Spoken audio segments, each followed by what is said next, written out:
What is the Younger Futhark? Have you ever wondered how ancient writing systems evolved and adapted over time? The Younger Futhark is a fascinating example of this evolution, especially during the Viking Age. This runic alphabet was primarily used from the 9th to the 12th centuries. It emerged from the Elder Futhark, which had 24 runes, but the Younger Futhark simplified this to just 16 characters. This reduction in the number of runes happened even as the Old Norse language was becoming more complex. Each rune in the Younger Futhark often represented multiple sounds. This means that readers had to rely on context to understand the intended meaning.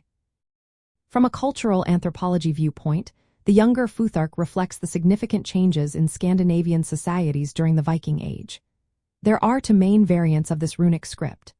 The long branch runes, often found in Denmark, were typically used for formal inscriptions, like those on runestones. On the other hand, the short-twig runes, common in Sweden and Norway, were used for everyday writing, including graffiti and informal notes. Interestingly, a rarer form known as the staveless or Helsingin runes developed in central Sweden.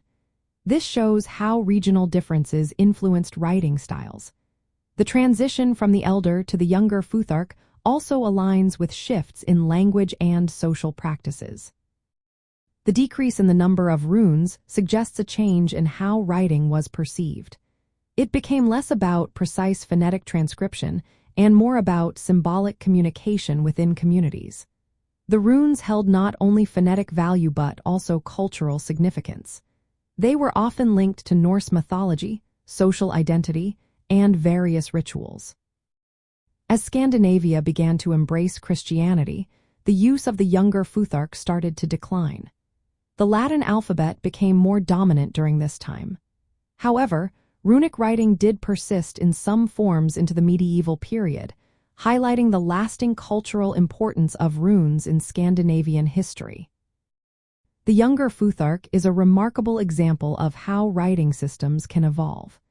It illustrates the adaptation of language and culture in response to changing social dynamics. Understanding this runic script provides a glimpse into the lives and identities of the Viking Age societies.